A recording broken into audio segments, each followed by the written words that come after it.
Allah tuh menyampaikan kalimat yang singkat dan padat. Pokok hidupmu itu aku yang tanggung, kata Allah. Apa belum cukup pemberian pokok engkau berkehidupan? Kau bisa hidup itu. Nafasmu, udara yang kita hirup, ketenangan yang dirasakan. Allah tampilkan itu dulu. Kalau belum sadar, ditarik ke aspek materi. Apa yang paling pokok? Makanan. Orang nggak makan, selesai. Bapak mau sekaya-kayanya, asetnya triliunan, nggak makan, meninggal. Nggak makan aja, selesai. Oleh karena itu, kenapa ditarik kepada aspek yang paling pokok, makan. Ya, yang cari kerja kan begitu juga. Makanya di Al-Quran, kalimat pertama kali mencari kerja, dimanapun itu berada, dikaitkan dengan makanan.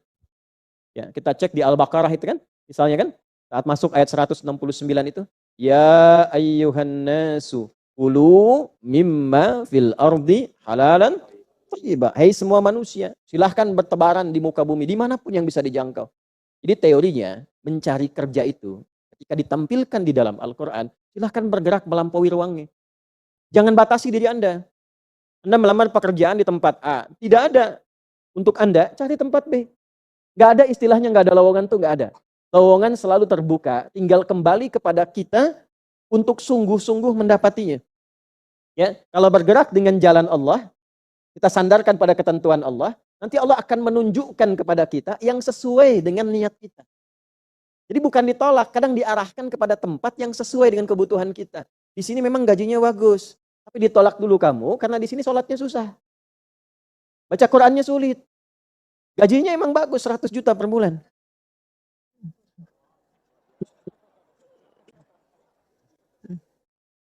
Tapi peluang selingkuhnya ada. Gitu. Ya, peluang maksiatnya banyak. Sholat bisa tertinggal. Diarahkan dulu ke tempat lain, terbuka untuk Anda, 1 juta. Sholatnya enak, baca Qurannya enak. Coba kalau dalam suasana itu pilih mana? Udah, jangan pikirkan ketiga, saya nggak ada. Nggak ada pilihan ketiga. Ini untuk ngetes iman aja. Ya.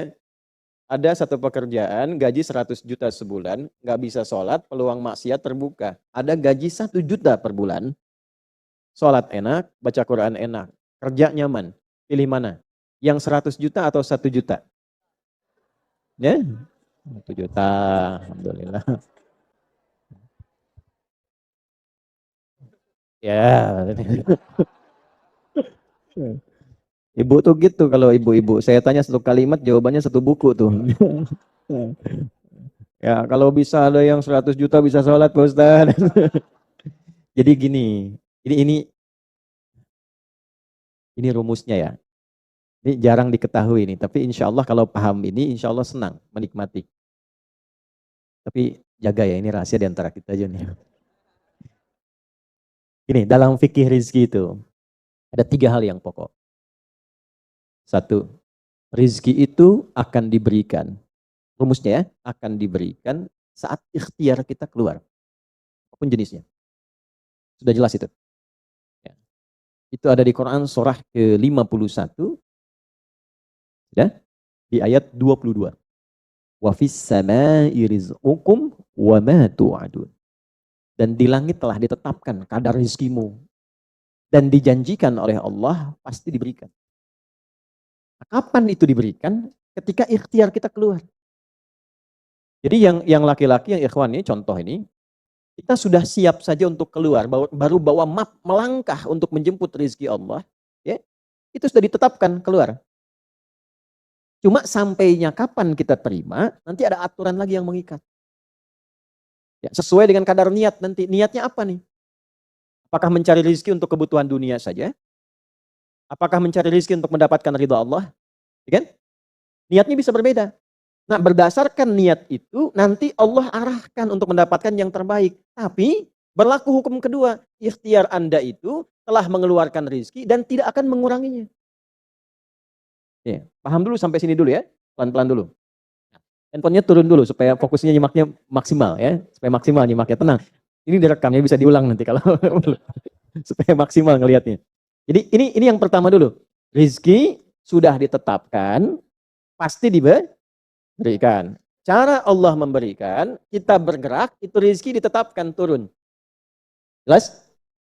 Nah, diterimanya oleh kita, Nanti kembali berdasarkan ikhtiar kita dan niat kita untuk mendapatinya. Innamal a'malu itu dalil hadisnya. Jelas ya? Sampai sini dulu. Yang kedua, rizki tidak akan tertukar dan berkurang. Karena kadarnya sudah pas. Ya, tepat, pas. Tidak ada yang berkurang. Dan tidak akan tertukar. Kalau Anda yang berikhtiar, tidak mungkin datangnya ke teman Anda. Mustahil. Kalau kita yang berikhtiar, tidak mungkin kepada saingan kita. Itu mustahil. Ya, kan ada persaingan dalam bisnis kadang-kadang kan. Kalau Anda yang ikhtiar, tidak mungkin ikhtiar Anda hasilnya diberikan kepada lawan bisnis Anda. Itu mustahil. Pasti jatuhnya ke Anda juga. Tidak akan ke yang lain. Kecuali dalam satu bab. Bab rumah tangga. Ya, usaha ayah kadang diberikan rizkinya mengalir kepada anak. Atau usaha anak akan mengalir kemudian dampaknya kepada orang tuanya. Itu sudah rumus.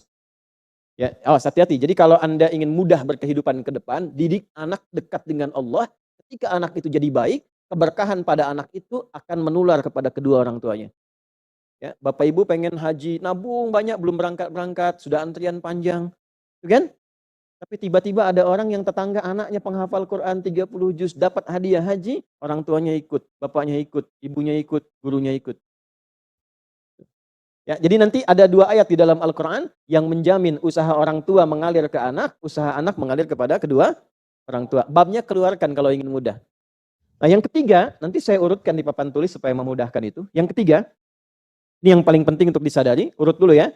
1, rizki telah ditetapkan untuk diberikan. Sepanjang kita mau berikhtiar untuk menjemputnya.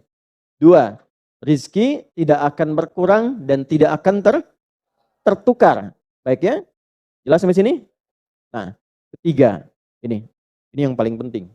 Fokus ini dengan baik. Rizki akan ditentukan keberkahannya berdasarkan nilai keimanan seorang hamba. Catat ya, rizki akan ditentukan kadar keberkahannya. Saya bicara berkah dulu tuh. Berdasarkan kadar keimanan seorang hamba. Yang ketiga ini kaidah khusus yang membedakan antara beriman dengan belum beriman. Sebab kita bisa bertanya kepada Allah, ya Allah, saya sudah beriman. Ada hambamu belum beriman. Apa yang membedakan iman saya dengan hambamu yang belum beriman terkait dengan persoalan rizki? Maka turun nanti ada ayat tentang rizki yang dikaitkan dengan iman. Sekarang kita praktekkan pelan-pelan. Ada rizki. Ada yang namanya rizki? Ada ya? Nah ini ya. Ini bab tentang Anda nih.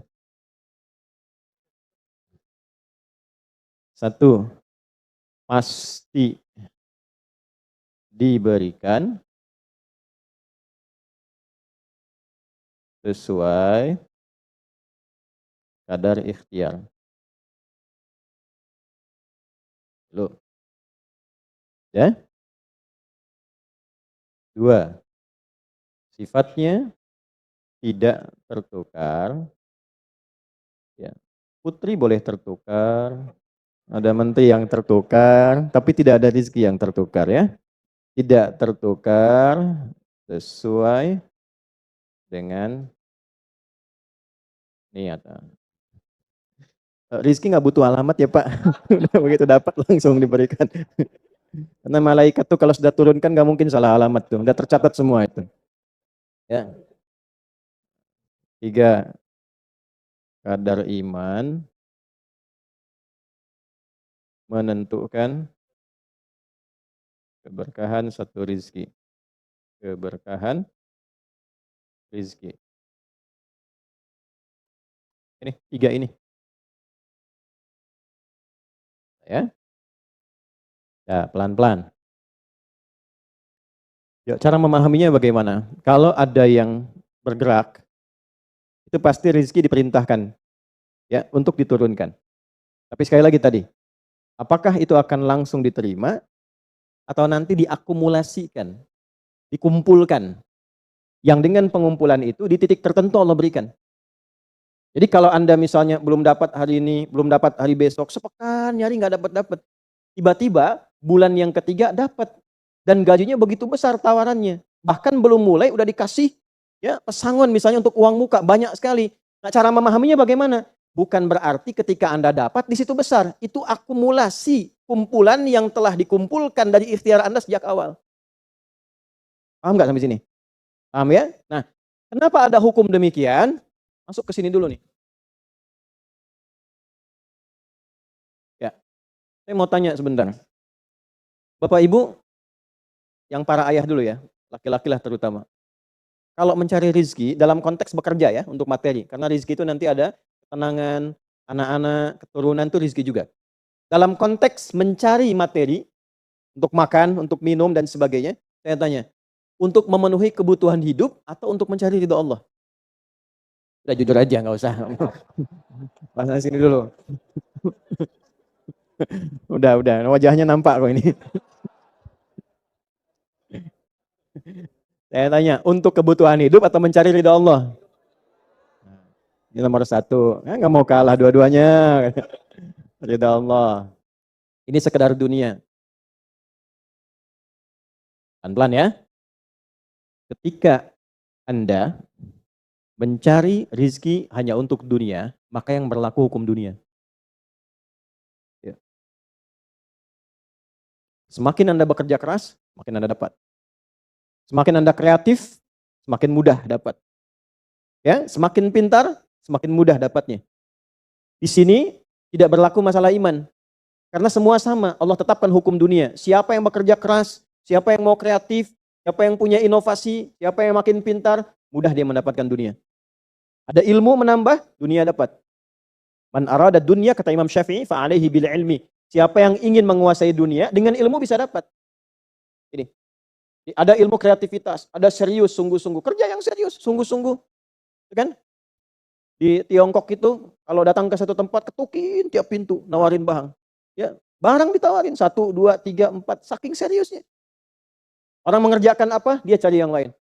Pernah dulu ada orang, bukan muslim, ke Saudi, mampir ke Jeddah, hanya untuk lihat jemaah haji itu beli apa.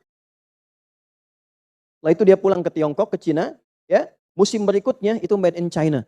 Semua buatan Cina tuh, yang tasbih Cina, yang sajadah Cina, dan harganya jauh di atas harga-harga standar. Itu tuh. Jadi kalau misalnya orang serius, sungguh-sungguh kreatif, inovasinya ada, bisa buat sesuatu yang orang lain nggak buat, dia bisa sukses hukum dunia. Gitu. Tapi semua apa yang didapatkan pun untuk memenuhi kebutuhan dunia saja. Nafsu ada di situ, persaingan ada di situ, ya, popularitas ada di situ. Makanya orang-orang yang kerjanya orientasi dunia, itu pada umumnya, maaf ya, pada umumnya, apa yang didapatkan hanya untuk memenuhi kebutuhan nafsunya saja. Selesai sampai sini. Nafsu itu kan nggak berhenti. Makanya perlombaannya berapa banyak. Ayo, siapa yang duluan dapat 10 triliun? Siapa yang duluan dapat 20 triliun? Ini dunia.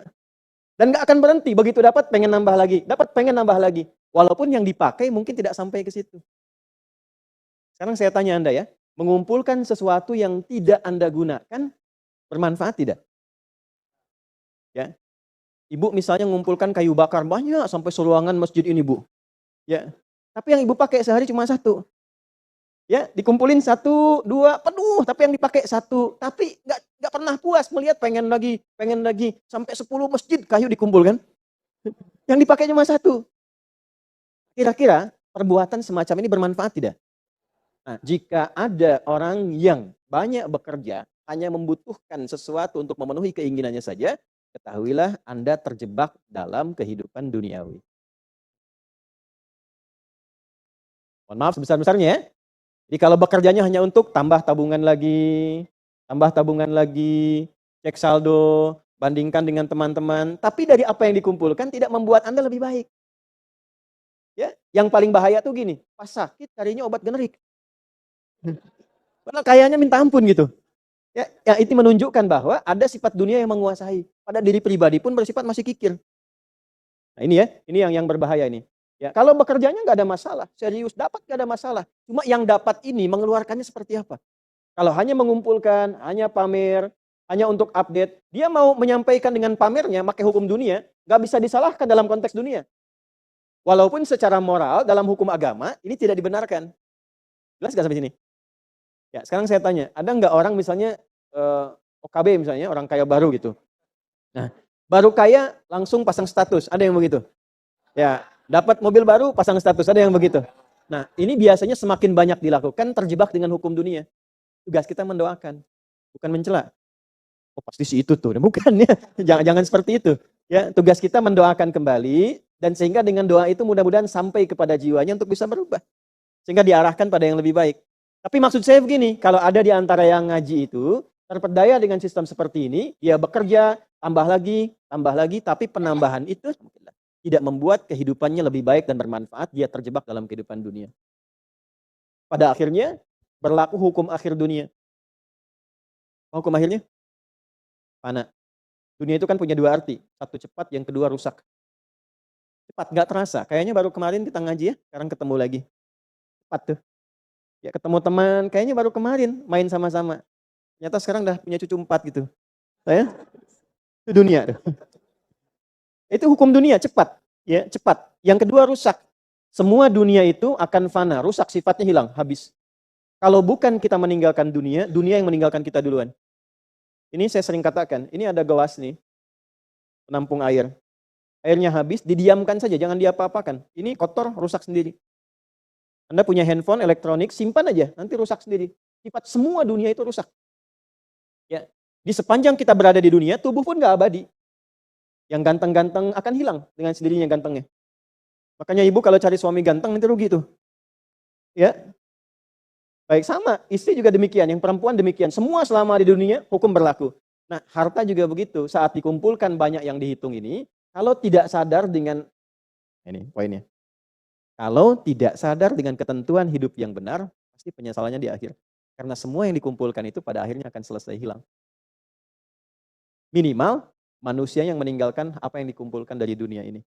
Terkumpul 100 triliun, hartanya kumpul, manusianya kan meninggal juga. Ya kan? Selesai ya? Ya pertanyaannya, selama hidup yang kemakan berapa dari sini? Nah ini yang kemudian dikoreksi oleh agama, dituntun oleh Islam. Tidak salah. Kalau bisa jangan 100 triliun, nanggung 1000 triliun, 2000 triliun, 3000 triliun. Kayak Abdurrahman bin Auf tuh, sampai 14.000 triliun. Kalau dihitung dengan kurs sekarang. Sampai 14.000 triliun. Tapi ternyata apa yang dikumpulkan itu membawa keberkahan untuk dunianya plus membawa bekal kebaikan untuk akhiratnya. 1 dari 10 orang yang dijamin masuk surga tanpa hisab adalah orang paling kaya yang pernah hidup di muka bumi ini. Salah satunya Abdurrahman bin Auf. Hartanya kurang lebih sampai 14.000 triliun. Tapi bisa menggunakannya. Dunianya sejahtera, akhiratnya terjamin. Jelas sampai sini? Ya, nah maka yang paling menentukan itu ini satu niat, yang kedua di sini aspek keberkahan. Dicarinya pakai iman.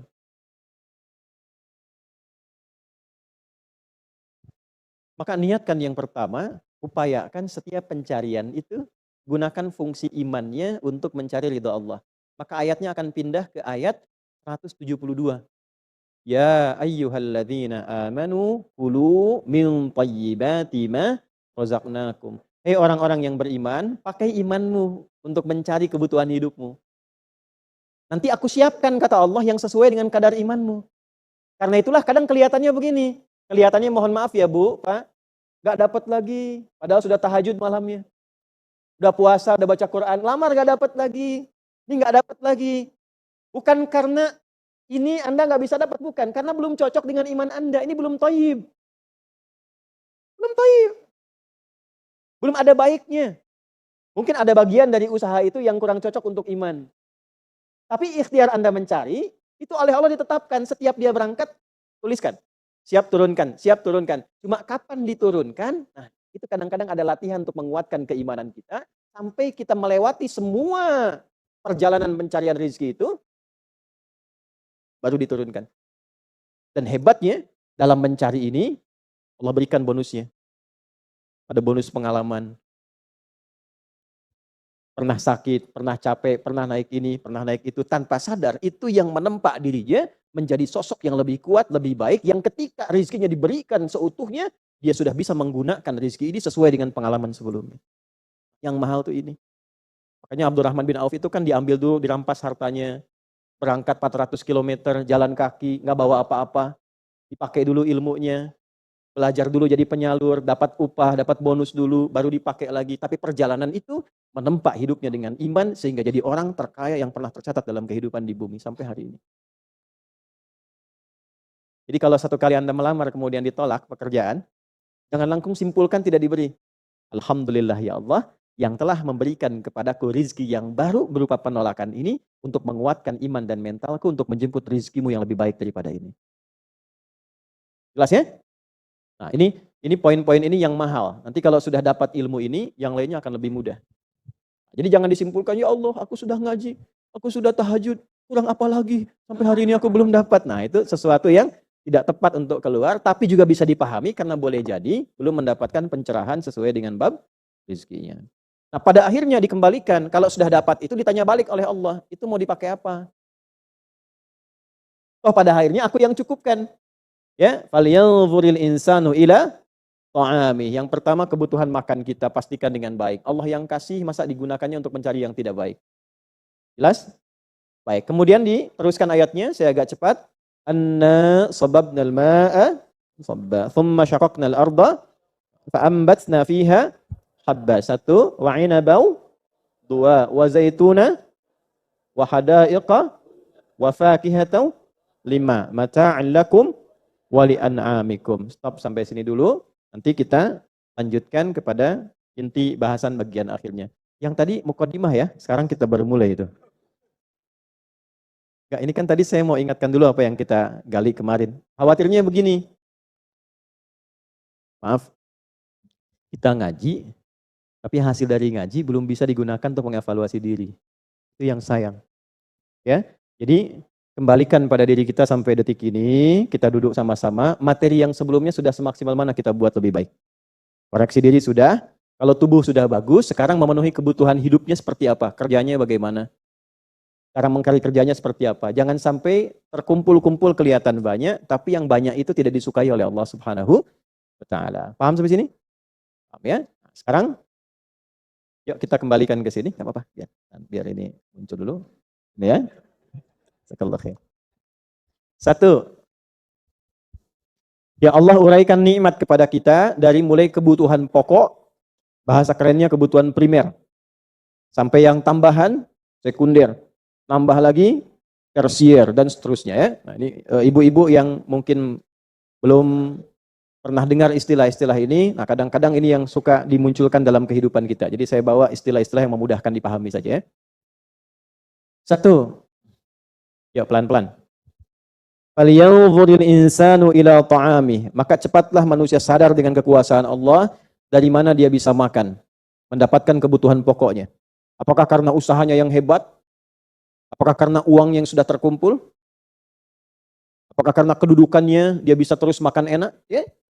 Nah, maka Allah turunkan lagi supaya mengerti yang punya uang, yang punya kedudukan, mohon maaf sekali, ya, yang punya hal-hal yang mudah untuk bisa makan, Allah kembalikan ke hukum asalnya supaya sadar semua kembali ketentuannya kepada siapa?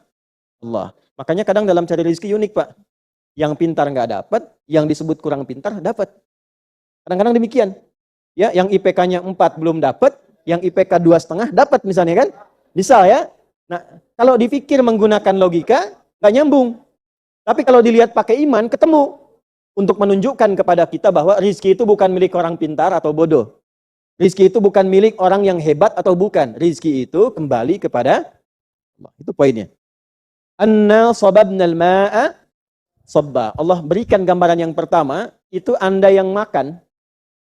Kalau sistemnya yang saya atur rapi itu, saya kunci sedikit aja, sulit Anda makan. 1.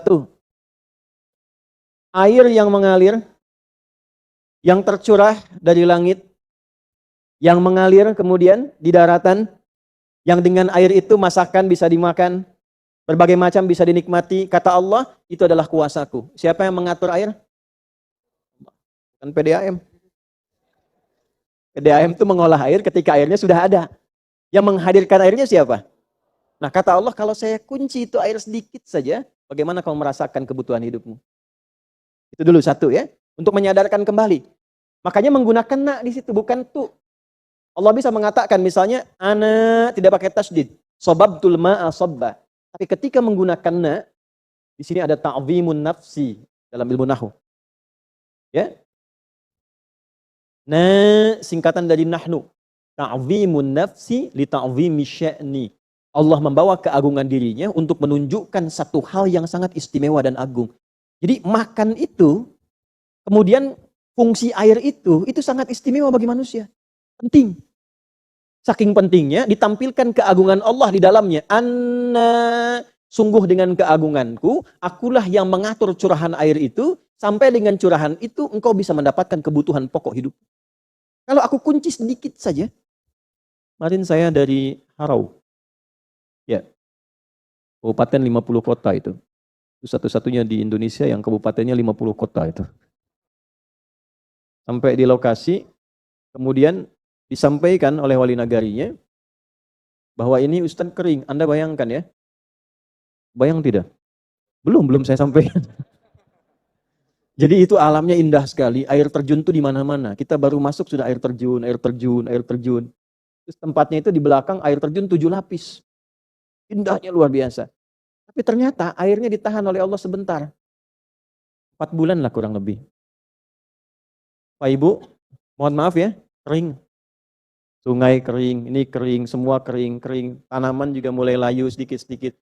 Baru kemudian merasa, Ustaz belum pernah terjadi selama ini. Mohon doakan, mohon kita berdoa. Supaya mudah-mudahan ini airnya muncul lagi, tanaman hidup lagi dan sebagainya. Anda bayangkan, satu bagian Allah kunci sedikit aja. Kadang-kadang penguncian itu untuk mengingatkan kembali, ingat tidak dengan Allah. Bawa ke praktek hidup. Maaf, Anda dagang nih. Modal 5 juta, dapat hasil 10 juta. Untung berapa? 5 juta. Dapat hasil lagi bulan depan 15 juta, untung berapa? 10. Hasil lagi bulan depannya lagi 20 juta, untung berapa? 15 juta. 15 juta untung ya. Bulan depannya lagi dapat 7 juta. Pertanyaan saya, rugi atau untung? Tapi kadang masih disebut rugi. Rugi nih. Biasanya 20 juta, cuma 7 juta. Pernah nggak? Pernah nggak mengalami begitu?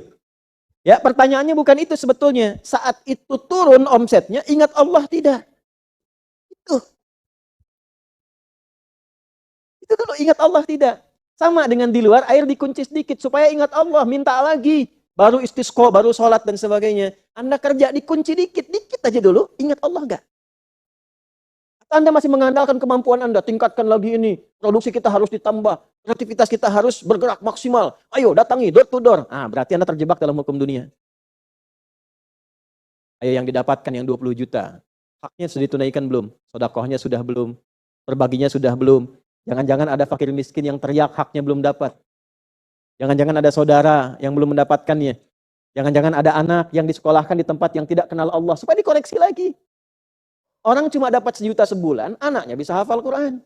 Sekolahnya kenal Allah. Anda sepeda ada, motor ada, mobil ada, rumah luas, harta ratusan juta. Anak pakaian aurat kebuka. Kenal Allah tidak. Ngaji aja belum bisa. Terus berapa lagi harta yang Anda butuhkan untuk ditambah? Dikunci sama Allah sedikit supaya ingat. Terus dengan dikunci masih belum ingat juga. Dengan cara apa lagi diberikannya? Terus sampai habis. Baru setelah habis datang pengajian. Ini kadang-kadang nih, biasanya bertahap, nggak akan langsung tuh. Ya, tapi kalau angkuh langsung. Ya, jadi ketika ada makhluk yang mengangkat terlalu tinggi, Allah akan jatuhkan terlampau rendah. Tinggi aja, rendah jatuhnya. Fir'aun tuh terlampau tinggi jatuhnya. Ya, maaf, sombongnya terlampau tinggi, ngaku Tuhan, ana rabbukumul a'la. Dijatuhkan oleh Allah karena di bumi tempatnya kurang rendah, ke laut langsung. Tenggelam. Sehingga orang mengatakan Tuhan tenggelam katanya. Tuhan kok tenggelam? Ya kan? Ini hukum nih. Ya, Anda punya kedudukan, punya jabatan, komentar misalnya, apa saja. Ya, komentar yang menunjukkan Anda tinggi, orang lain rendah. Itu nggak akan tunggu lama. Seketika selesai. Habis. Bisa kehormatan, bisa hartanya habis, bisa macam-macam dan sebagainya. Jelas di sini? Ini bagian pertama ya. Jadi, anna sababnal ma'a sabba. Ini contoh. Dengan keagunganku, aku yang mengatur curahan air itu untuk mengalir dengan melimpah. Kalau aku kunci, selesai. Nah, bagaimana cara membaca ini? Pakai ilmu balaghah. Dengan sistem majaz. Praktekkan dalam hidup, jangan hanya dipahami air saja. Makanya ada ilmunya untuk baca Quran itu. Tafsir itu ada ilmunya, minimal 5. Ada berapa? 5. Ada matnul loghah 1, ada nahwu 2, ada sharaf 3, ada ma'ani 4, ada bayan 5. Ke-6 nanti ada tambahan badi'. Ketujuh ada arud, keempat ada adab, kedelapan ada adab. Kalau mau ditambahkan. Yang 5 ini kalau kita pakai, ini kan contoh. Praktekkan dalam hidup. Coba rizki kalau dikunci, sehat kalau dikunci. Sehat rizki bukan? Nah, saat sehat dipakai enggak? Sholat jamaah enggak? Baca Quran enggak? Coba dibanding baca Quran dengan cerita gosip, lebih banyak mana lisan digunakan? Lebih banyak yang kotornya kan? Nah, coba bandingkan lagi. Kalau lisan itu mulutnya sudah Allah kunci dikit aja, sakit gigi dikit aja. Nah, udah susah tuh. Makanya mumpung masih sehat, ihtanim khamsan qabla khamsin. Gunakan 5 sebelum 5 datang yang lain. Salah satunya sehat dipakai sebelum datang sakit. Sakam. Sakam itu sakit yang membuat penyesalan. Ya Allah, kenapa saya nggak gunakan kaki untuk ke masjid? Ya Allah, kenapa lisan saya tidak digunakan untuk baca Quran misalnya. Nah, ini pakai. Jadi kalau dikunci sedikit dari apa yang kita dapatkan, langsung ingat rumusnya. Ingat Allah. Nih. Mas ya? Nanti babnya belajar lebih detail. Tadi dikunci tuh. Harusnya terakumulasikan dapat rezeki. Oh ini kok sudah setahun nggak dapat. Lihat lagi babnya. Apa nih bab penghalangnya? Oh birrul walidain. Pasti punya masalah sama orang tua. Di antara kuncinya. Lihat lagi. 1, 2, 3. Paham? Anna sababnal ma'a sabba. Thumma syaqaqnal arba syaqqa. Kemudian air jatuh ke tanah gembur lagi, terbelah lagi. Supaya bisa ditanami. Ini yang bertani, berkebun, kami itu kan di Gerakan Indonesia Menanam, itu swadaya ya, tidak dibiayai oleh pemerintah, itu kami yang sama-sama dengan teman-teman. Dan mengambil dari saripati Al-Quran, makanya memberi contoh kalau dekat dengan Allah, tanah yang mati pun bisa hidup lagi. Ya, ternyata setelah diteliti oleh para ahli, yang kita kemudian seleksi, kumpul bareng-bareng, di dalam tanah itu ada yang namanya mikroba. Mikroba itu hewan kecil yang tugasnya menggemburkan tanah lagi. Dan dia aktif. Ketika ada hujan terbuka aktif lagi. Dengan kuasa Allah itu bisa terbuka kembali. Ya ada yang nanam padi, nanam singkong, nanam macam-macam. Kadang-kadang mau nanam padi dibajak dulu kan ya. Dan seterusnya. Nah, kita diajarkan oleh Allah. Kenapa kadang yang ini hujan deras, yang ini rintik-rintik, yang ini kecil. Hujan deras Allah atur. Yang ini deras karena ada tanaman yang mungkin butuh lebih banyak air. Ada tanah yang harus gembur lagi. Tapi intinya adalah yang membuka peluang rizki dari tanah pun siapa? Jadi yang punya peluang rizki itu bukan karena manusianya, bukan perusahaannya, bukan karena andanya. Yang punya siapa? Maka cara paling singkat, dekati, bangun akses yang kuat dengan Allah supaya peluangnya terbuka. Ini contoh kecilnya seperti tanah. Contoh besarnya apa? Kalau ingin membuka peluang rizki dalam apapun kehidupan, pakai cara cepat.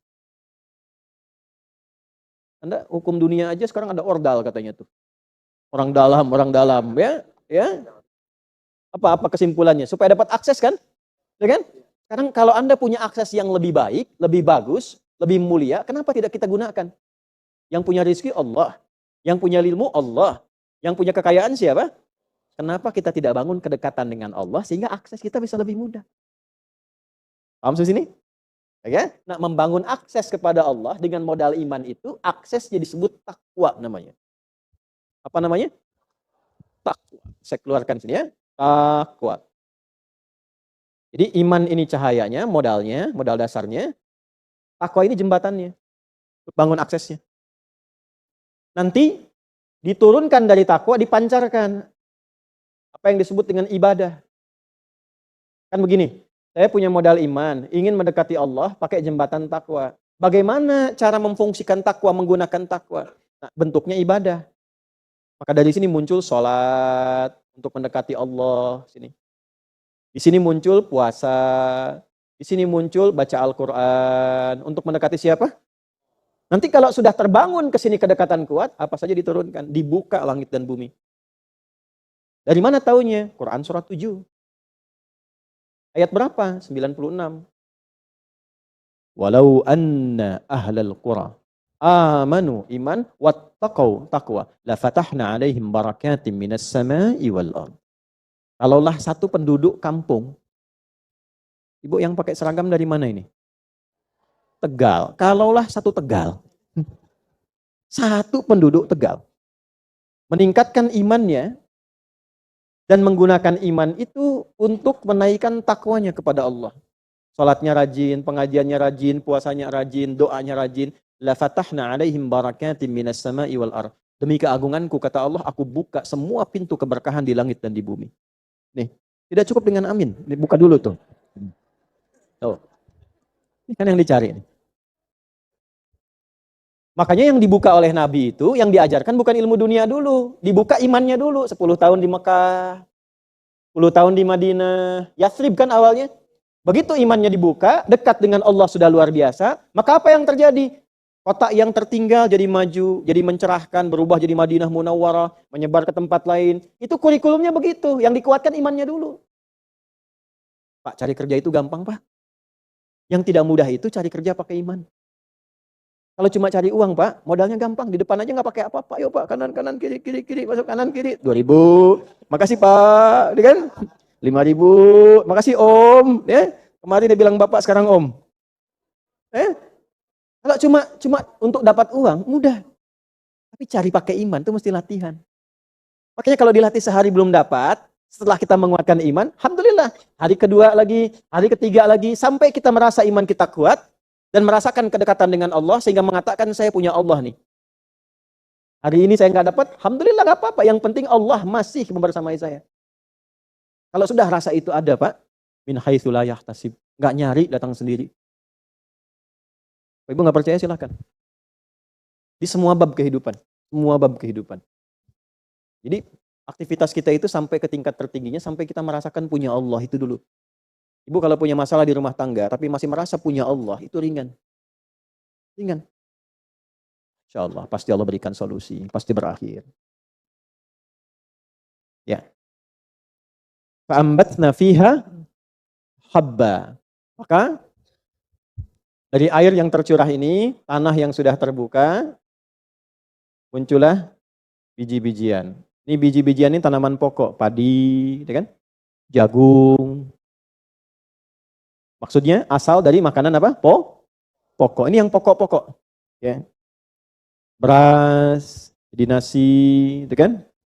Ibu apa makanan pokoknya? Beras, sama kayak ayam beras. Ya. Nasi, cuma asalnya dari beras. Beras itu masuknya habba. Ambatna fiha habba. Baik, beras itu bisa tumbuh nggak kalau nggak ada air? Tidak, karena padi itu tumbuhan air. Padi itu tumbuhan air. Sekarang airnya dari mana? Allah kunci sedikit air. Ibu, kalau air ada sudah kumpul, diatur oleh petani, itu airnya sudah ada. Kalau airnya nggak ada, bisa nggak tumbuh berasnya? Padinya bisa tumbuh. Jadi yang punya air siapa? Berarti kalau kita makan nasi dari beras itu, di situ kemudian maaf, ada airnya sebelumnya mengalir, yang ngasih Allah, yang numbuhkan padinya Allah, sampai kita makan. Berarti yang kita makan dari siapa sumbernya? Sekarang saya tanya ibu, bapak, nih Mas, kalau saya kasih 50.000, apa yang disampaikan? Gini, biar gampang nih saya contohkan.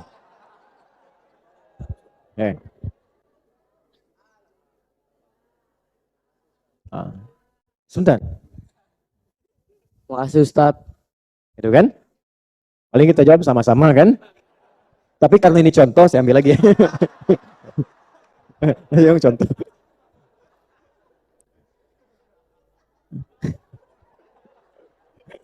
Udah.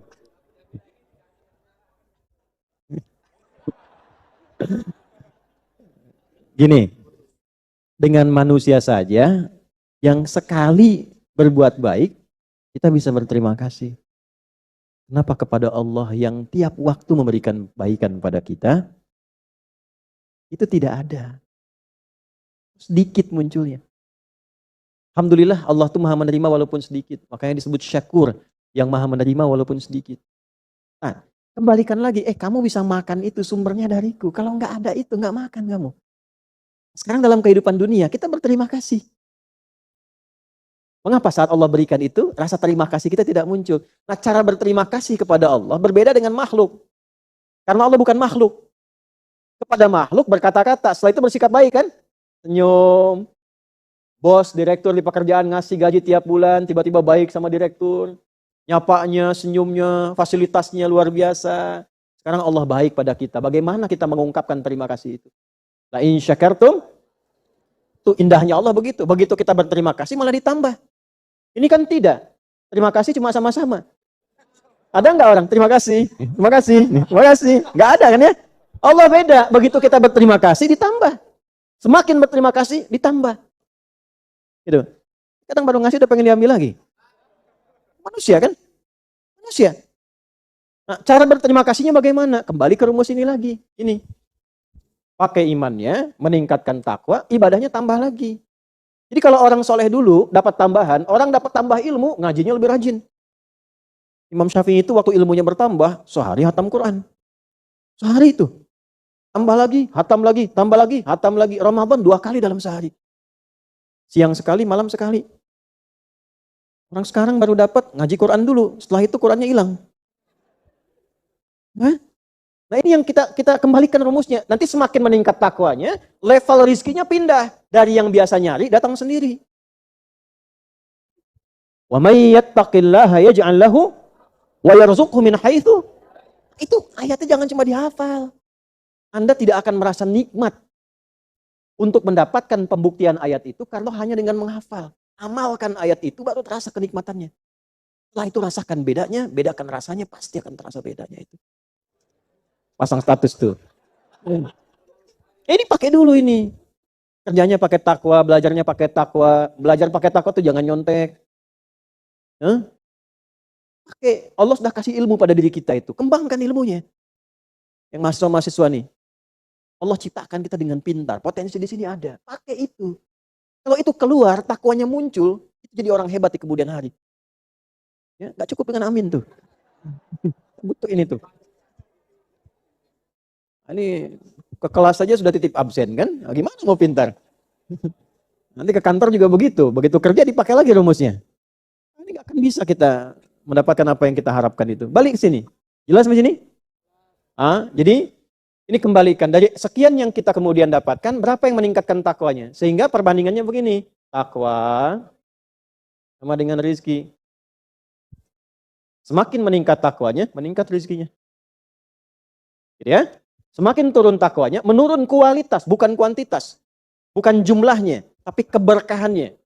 Karena takwa berbicara tentang keberkahan. Walau anna ahlal qura amanu wattaqau lafatahna alaihim barakat. Apa cirinya berkah itu? Bertambah nilai kebaikan dan manfaatnya. Baik plus manfaat. Uang banyak, tapi banyaknya uang tidak membuat baik. Nah itu berarti ada yang hilang keberkahannya. Uang banyak, bajunya bagus. Harganya satu dari atas sampai ke bawah, misalnya 1 miliar pakai baju. Misal. Dunia itu biasa aja bu. Biasa aja dunia itu. Orang nyebut triliunan. Dulu sahabat itu disebut harta sebanyak apapun biasa aja. Gak ada tuh, wah Masya Allah. Ya, biasa saja gitu. Dunia itu biasa. Yang dikhawatirkan Nabi itu umatnya yang kaya yang tidak bisa mengelola kekayaannya dengan baik. Ya. Sekarang pakai pakaian 1 miliar dari atas sampai ke bawah. Tapi yang dipakai itu, maaf, tidak ada unsur keberkahan. Aurat terbuka. Setelah itu pamer muncul. Ya, pakaian nggak bisa dipakai sholat. Untuk apa? Mobil bagus, harganya 8 miliar. Tapi belum pernah dipakai ke masjid. Buat dipanasin aja, puncak bolak-balik gitu, udah simpan lagi di garasi. Ada kerjaan. Anda beli sesuatu yang nggak Anda pakai. Yang menikmati siapa? Ya, beli mobil cuma buat disimpan di garasi. Ntar dipanasin, balik lagi, panasin, balik lagi. Dipakai enggak? Berarti kan nggak ada kegunaannya. Jelas gak? Bukan dilarang, tidak, silakan beli mobil yang sekian miliar, pakai ya buat nyantunin anak yatim, buat bekerja lagi dunianya, pakai buat pengajian, buat ke masjid, jangan parkir depan masjid. Cari parkiran lain supaya orang nggak lihat. Parkir depan masjid, pimpin. Sama juga itu bohong syariah itu.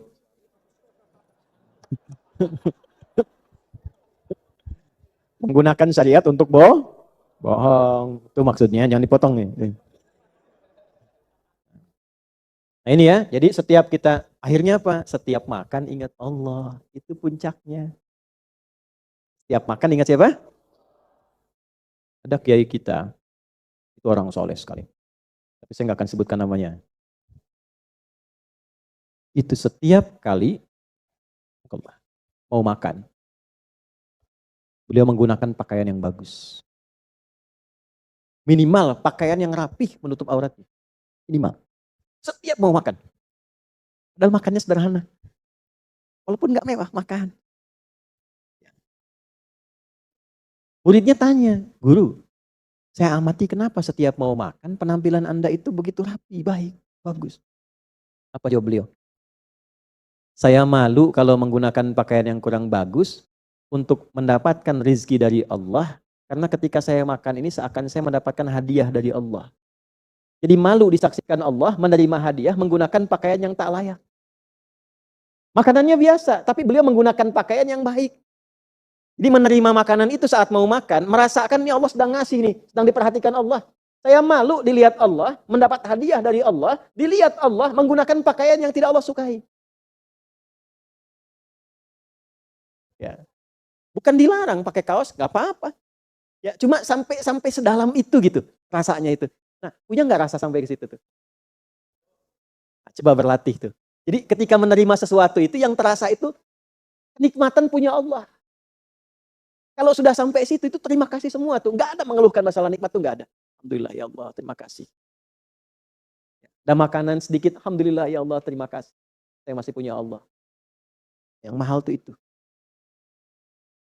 Ini udah dapat banyak, belum ingat. Menu udah banyak, Masya Allah, masih belum ingat. Butuh berapa lagi? Makanya Nabi kan ngajarkannya sederhana. Idza quddimat ta'amu, jika makanan sudah dihidangkan, khudh biyaminika ma yalik, ambil dengan tangan kananmu yang paling dekat denganmu, tsumma sammillah, au qala bismillah, au qul bismillahirrahmanirrahim. Lalu bacakan nama Allah, bismillahirrahmanirrahim. Semua yang baca bismillah ketika makan dan minum, pertanyaannya, apakah saat makan minum ingat Allah? Nah, nanti level ingatnya ada dua. Ada dua. Pelan-pelan ya. Level ingat secara fikih sehingga tidak menyentuh makanan kecuali yang dikehendaki Allah. Dan kalimat bismillah itu kalimat sakral. Ada nilai di dalamnya, nilai keagungan. Makanya nggak ada orang bismillah minum yang haram. Minum bir bismillahirrahmanirrahim misalnya. Nggak ada. Dan ketika orang bercanda menggunakan itu dikecam sama semesta. Semua akan marah. Disebut penistaan. Karena kalimat mewah, kalimat istimewa. Karena itu Anda makan, minum, berpakaian, menggunakan apapun dengan asma Allah, pasti memastikan membeli, menggunakan, memakan, meminum, memakai hal yang Allah sukai. Level 1 itu. Level 2-nya yang tertinggi, bismillahirrahmanirrahim itu menghadirkan syukur pada diri kita. Terima kasih ya Allah, masih bisa minum. Terima kasih ya Allah, masih bisa makan. Terima kasih ya Allah, masih diberikan hadiah pakaian. Itu kalau sudah begitu, levelnya ditambah lagi sama Allah. Tapi nambahnya sesuai dengan kebutuhan imannya. Kalau imannya sudah bisa menggunakan harta, tambah lagi banyak. Jadi unlimited tuh. Unlimited, kalau sudah punya Allah tuh nggak terhitung. Kalau manusia masih terhitung. Orang paling kaya sekarang berapa hartanya? 5.000 triliun. 5.000 ya? Siapa namanya? Elon Musk. 5.000 triliun. Masih sedikit. Karena masih terhitung. Yang hebat itu yang tak terhitung. Makanya kalau punya Allah, nggak akan terhitung. Apa saya dibutuhkan gampang.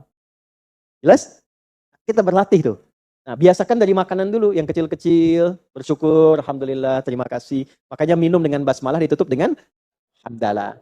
Ya, Ibu kenal Nabi Ibrahim, Bu? Ah, ya, Bu. Berapa usia Ibu ini ya? Ibu kenal Nabi Ibrahim. Alhamdulillah, memang kalau udah agak siang agak beda situasi. Nabi Ibrahim apa gelar beliau itu? Angkat tangan. Mana? Hah? Khalilullah. Khalilur Rahman. Ya, dua-duanya betul. Khalil. Enggak dapat hadiah, cuma tanya. Alhamdulillah. Bagus. Nah, ini pertanyaannya, kapan beliau mendapatkan gelar itu? Angkat tangan yang bisa. Ya, ini bukan cerdas cermat nih. Tanya dulu, kapan beliau dapat gelar itu? 1 juta. 2 juta. 5 juta kurang 50.000. Udah waktu habis. Beliau dapat gelar itu karena perkara sederhana. Makan, minum, bismillah, selesai alhamdulillah. Turunlah kemudian wattakhadallahu Ibrahim khalila. Langsung jadi kekasih Allah. Mau minum, bismillah. Selesai, alhamdulillah. Jadi ketika semua pekerjaan dilakukan karena ingat pada Allah dan syukur kepada Allah atas ingatnya itu langsung Allah tetapkan kekasih Allah. Jadi kekasih Allah. Jadi Khalilullah, Khalil Rahman, karena perkara yang sederhana. Tapi dari kesederhanaan itu muncul keistimewaan yang sangat luar biasa. Ya, jelas? Ya, maaf ya. Ini rahasia kedua ya. Cari amalan sederhana yang biasa, tapi yang orang belum banyak kerjakan dan niatkan karena Allah. Itu wasilahnya luar biasa. Maaf ibu, ada perempuan kurang baik. Perempuan malam. Keluar siang juga. Di masa itu. Jadi ini perempuan seharian lah. Ya, siang keluar, malam keluar, sore keluar. Masa itu dulu. Bu, waktu jalan kecapean, lihat ada, maaf ya, ada anjing kehausan. Gak pakai, haus. Ibu tahu ceritanya? Ya udah. Udah gak tahu.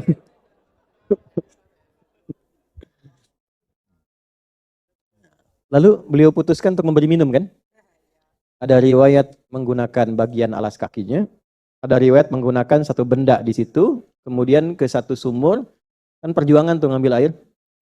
Lalu diberikan air itu kepada hewan tadi, dan dengan pemberian air itu, dia niatkan setulus-tulusnya itu untuk memberi itu, maka anjing itu mendapatkan satu kenikmatan baru, kehidupan yang baru dengan izin Allah, dan kemudian singkatnya dia hilang rasa hausnya dan beraktivitas lagi.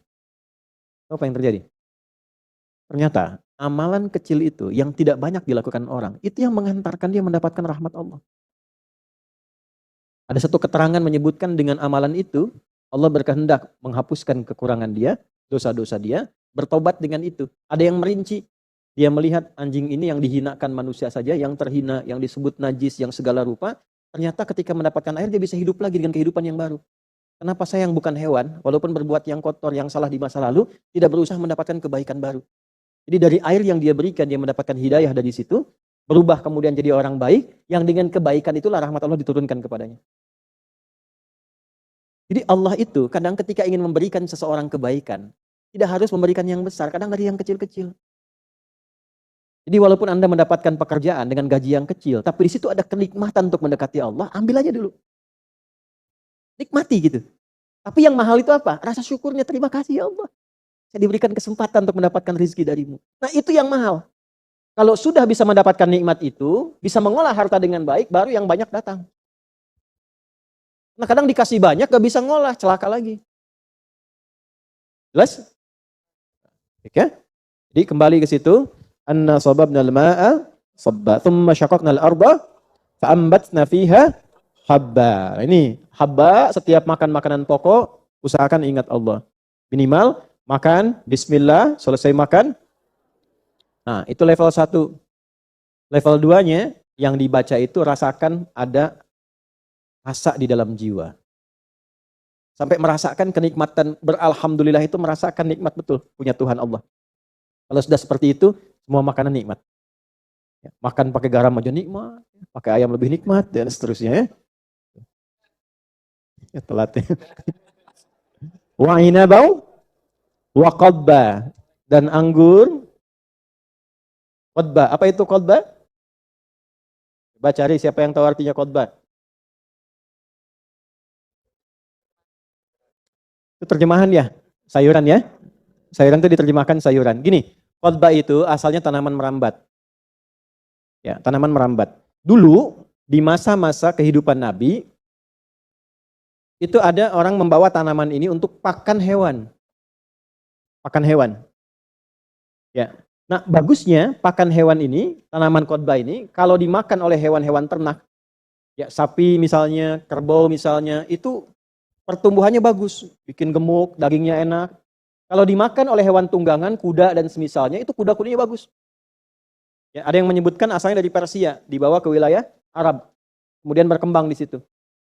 Nah, ini yang diteruskan, dibawa oleh Barat, dikembangkan. Tariq bin Ziyad bawa sampai ke Andalusia, dikembangkan di Iberia, sekarang Spanyol, ada wilayah Portugal.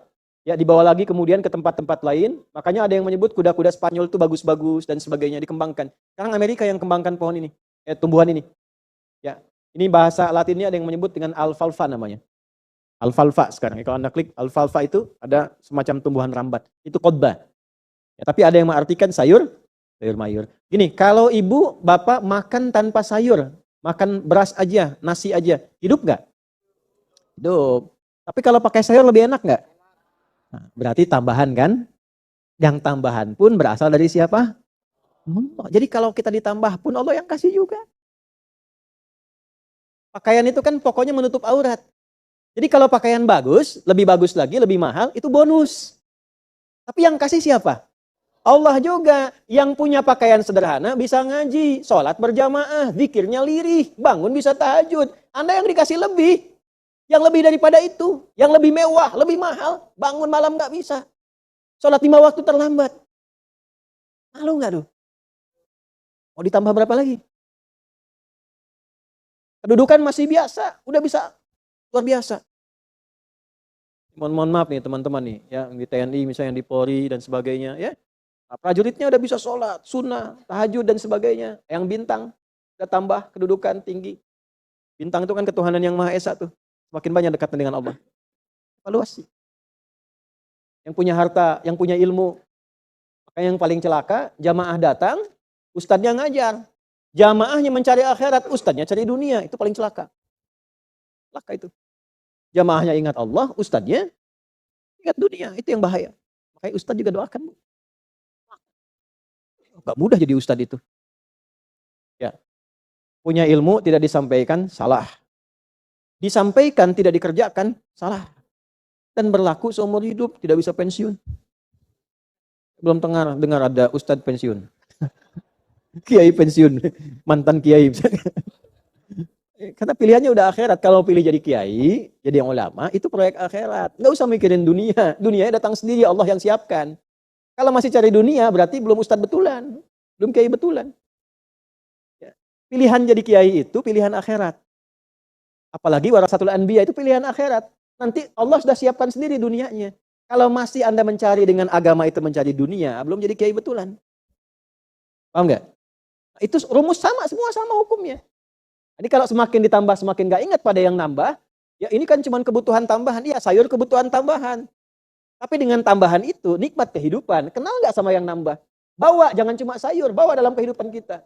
Di pakaian makin bagus, handphone tuh masih pakai 3315 kan biasa. Sekarang sudah layar begini, ya. Tuh coba berapa di status yang ingat pada Allah? Waktu update status tuh berapa hadis yang diupdate? Ayat yang diupdate. Jangan-jangan yang diupdate cuma makanan, minuman, barang-barang dan sebagainya. Imannya diupdate nggak? Ya, nah, diingatkan kembali. Wa inaba wa qadba, jadi baik yang pokok, baik yang buah-buahan, ada anggur. Anggur kan cuma contoh di situ. Yang lain-lain juga sama.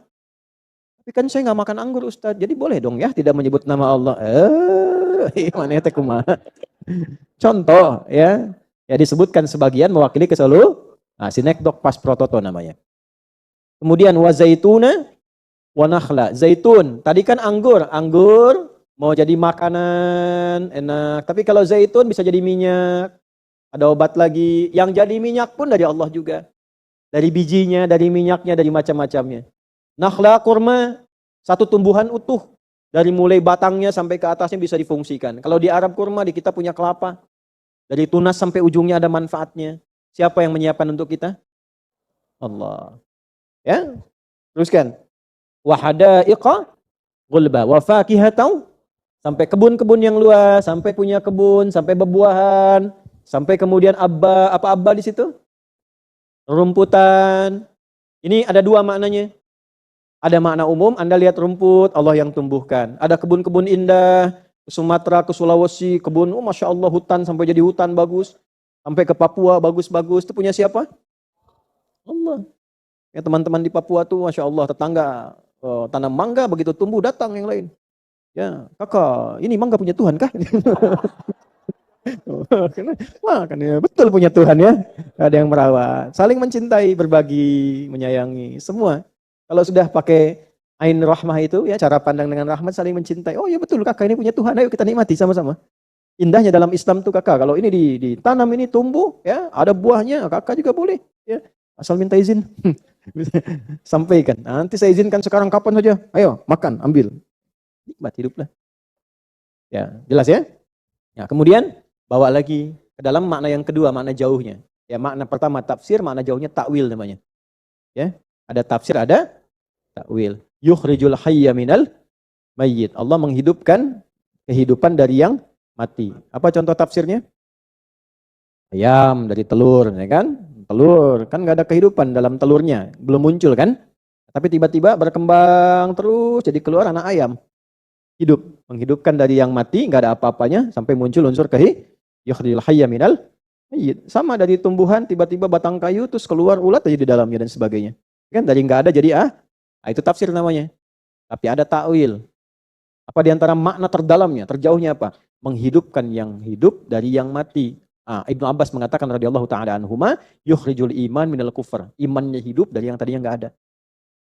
Dari belum beriman jadi beriman. Dari iman lemah sampai iman kuat, sampai hidup kembali. Sekarang pertanyaannya, kalau baru makan pokok belum ingat Allah, dikasih tambahan bagus belum ingat Allah, sampai Anda punya padang rumput yang ada helipadnya belum ingat Allah juga. Abba. Sampai punya kebun yang ada kuda-kuda banyak di situ belum ingat Allah juga. Kalau masih dikasih makanan pokok belum ingat Allah, kasih buah-buahan satu belum ingat Allah. Kalau fakihah sudah banyak buahnya, apelnya ada, jeruknya ada, anggurnya ada, kebunnya punya, abba, rumputan padangnya untuk hewan-hewan ternaknya ada, belum ingat Allah juga, perlu dikasih apa lagi?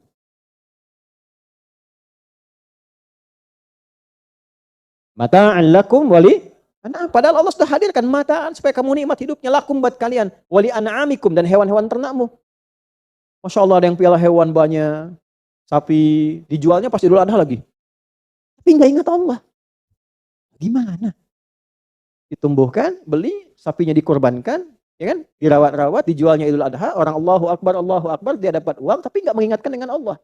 Gimana? Jadi semua perangkat kehidupan kita, sejatinya gimana caranya naik mobil ingat Allah. Pakai sendal ingat Allah. Kalau sudah seperti itu, fadhkuruni adkurkum. Setiap kita ingat Allah, langsung direspon oleh Allah. Dijaga kita dalam kehidupan. Tapi ujungnya apa? Washkuruli. Nah, cara cepat untuk menjadikan kita terhubung dengan Allah, punya sifat syukur. Jaga ini sampai kehidupan berakhir.